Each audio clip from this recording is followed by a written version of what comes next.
welcome back to Food Prep Guide and welcome back to our pantry challenge. Sorry about my voice, I'm a little bit hoarse.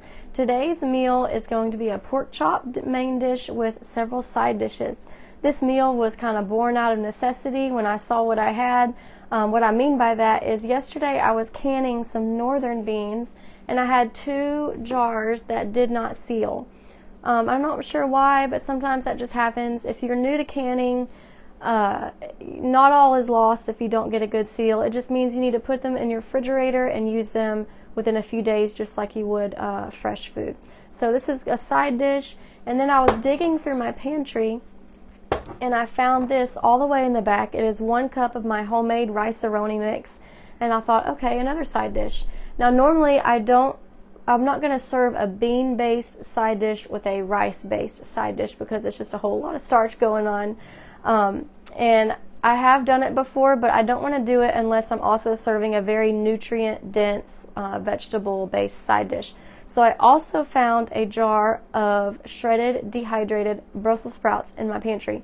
And I thought, okay, this is the perfect opportunity to show you another way to stretch meat. Now, normally when we stretch meat, it involves cutting up the meat or shredding the meat and mixing it into a casserole or a one-pot dish. Just something where there's a bunch of other ingredients mixed in that help stretch that meat. But that's not always the case. You can stretch meat this other way, and that's what we're going to do tonight with pork chops. The first thing that takes the longest to make is actually going to be the Brussels sprouts. I had in the past shredded and dehydrated those, and to rehydrate those, all you do is soak them in water. I did record a short clip. I did that at about 2 o'clock this afternoon, and they've been soaking for about 3 hours. Let me show you that clip real quick.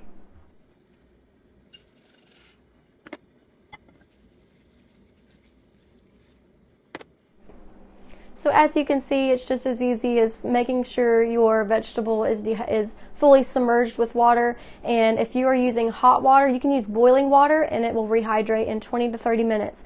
I just used warm water and I let it sit on the counter until I'm ready to cook supper, and it's always rehydrated in time. Today it soaked for about 3 hours, so you don't have to go that long, but it's fine to go that long.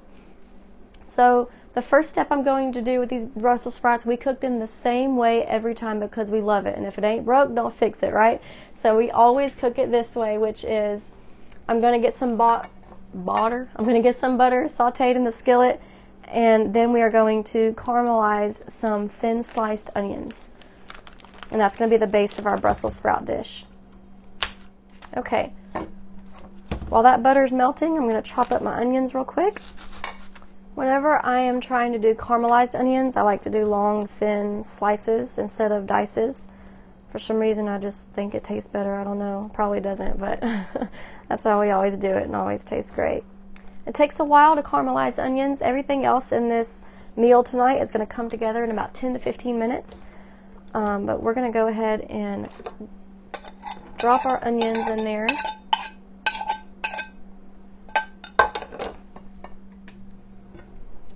Give them a good stir.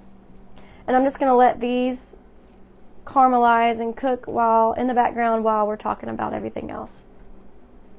Okay, so for these northern beans, I'm just going to put this as a side dish. I season them when I can them. I season them sometimes with beef broth powder and a little bit of salt. This batch I did with Old Bay seasoning. It's really good. And I'm literally just going to open the jar and pour it in the pot. I'm going to set it to medium low, and it's just going to slow simmer while we're cooking the rest of our dishes. You can see I have a lot of seasoning still mixed into this jar, so I'm going to put just a little bit of water in there, shake up the jar, get all that good seasoning, and pour it in my pot. Just going to stir that around real quick. I'm going to put the lid on that pot, and that side dish is good to go. We're done with that. Don't have to do anything more. With these onions, we're just going to give them a good stir every now and then.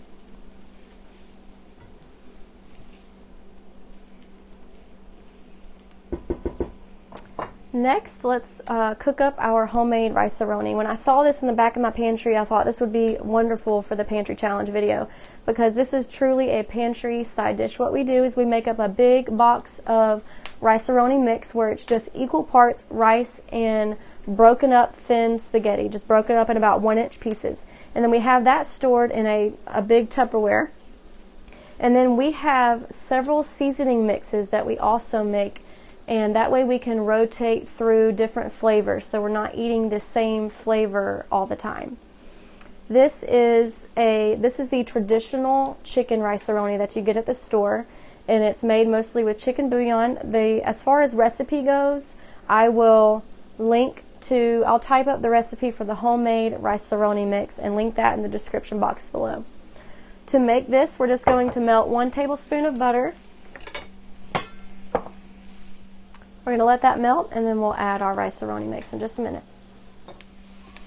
Okay, our butter is just about melted. So now you are going to just add your rice-a-roni mix into the pot. And remember, I will put all the details to how to make this in the description box below.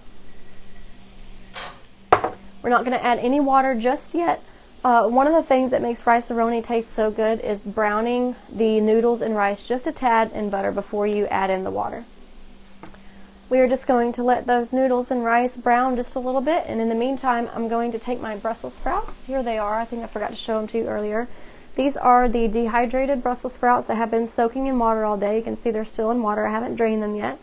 Once these onions get good and brown and caramelized, I will add them in, but first I need to go ahead and drain this real quick. Okay, our onions are getting good and brown, so now we're going to add in that Brussels sprouts. Here they are, drained from the water.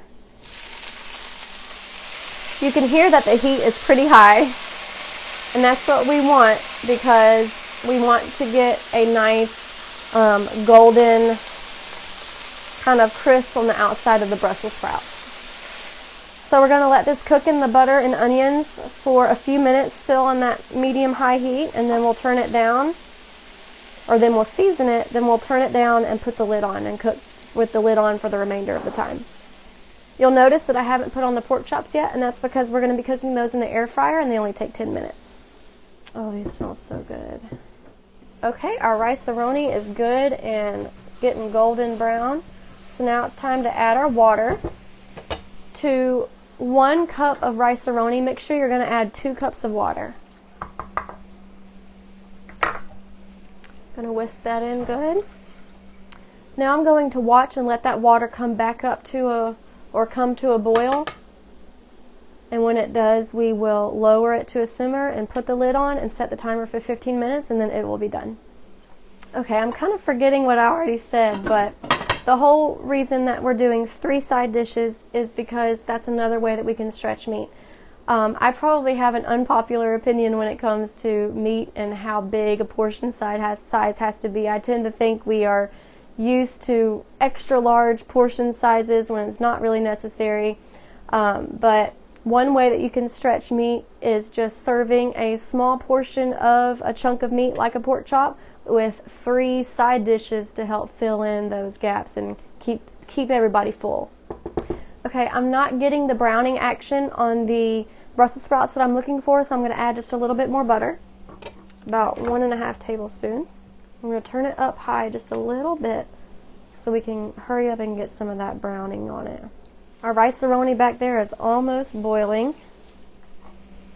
Okay, our rice-a-roni back here has just come to a boil, so now I'm going to lower it to a simmer, about a 3. I'm going to put the lid on, set the timer for 15 minutes, and that rice-a-roni will be done in 15 minutes. The northern beans will be done about then, and we are close. Yeah, we're getting a little bit more brown now. Okay, so I'm going to go ahead and season this. We always season these Brussels sprouts with a roasted garlic and herb seasoning, but you can season them however you want. I just eyeball it. Make sure they're all good and covered with a nice light sprinkle. Mix it in. And now I'm also going to lower this pan to a simmer and also put the lid on it. And it too will be ready in about 15 minutes when the rice-a-roni is ready. The Brussels sprouts sometimes need salt at the end, but I will take care of that at the end and see how it tastes. So now we're ready for our pork chops.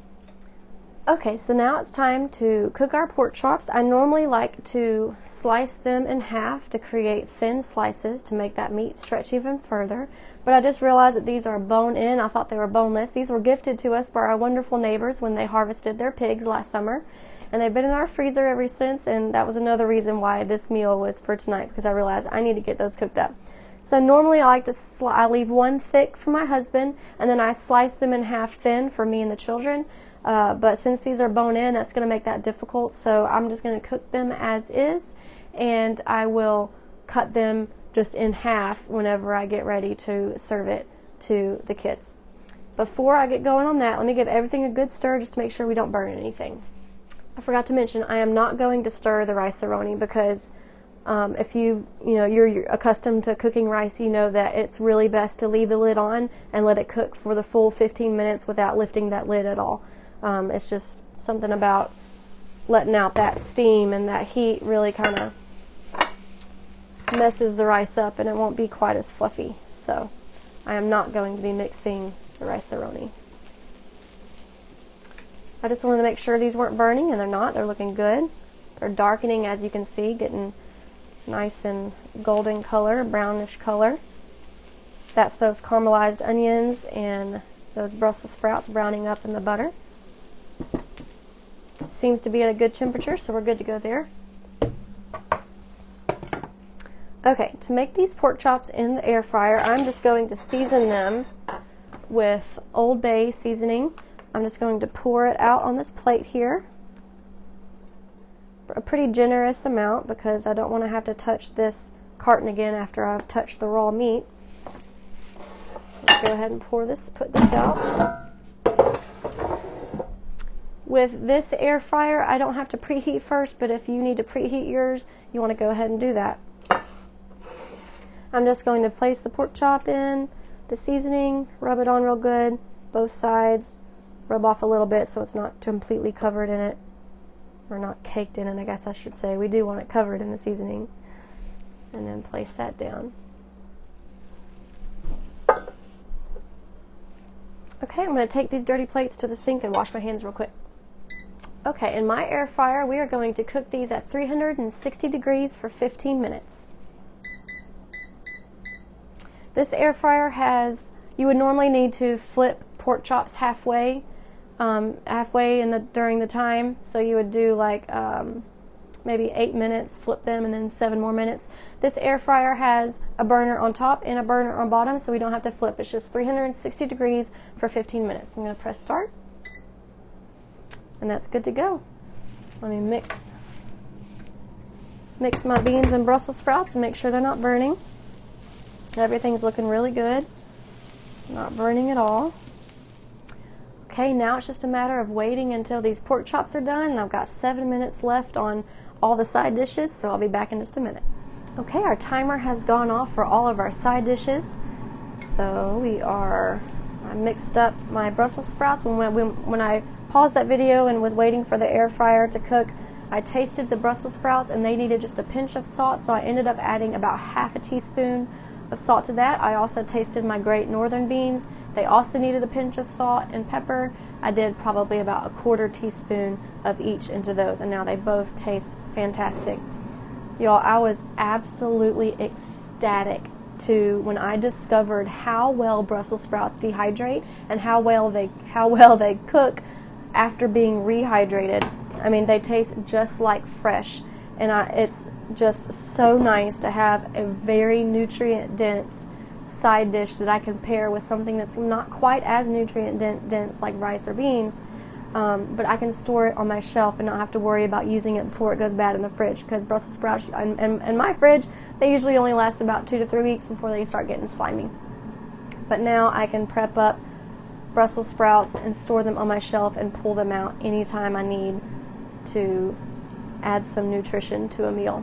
Okay, so this rice-a-roni is done. I'm going to take this lid off, and then we're just going to fluff the rice, give it a good mix, turn the heat off, and this rice-a-roni is also done. You can see the broken up pieces of thin spaghetti noodles in that. The yellow golden tinge color to it is that chicken bouillon and seasoning mixture, which I'll detail in the recipe linked on the blog.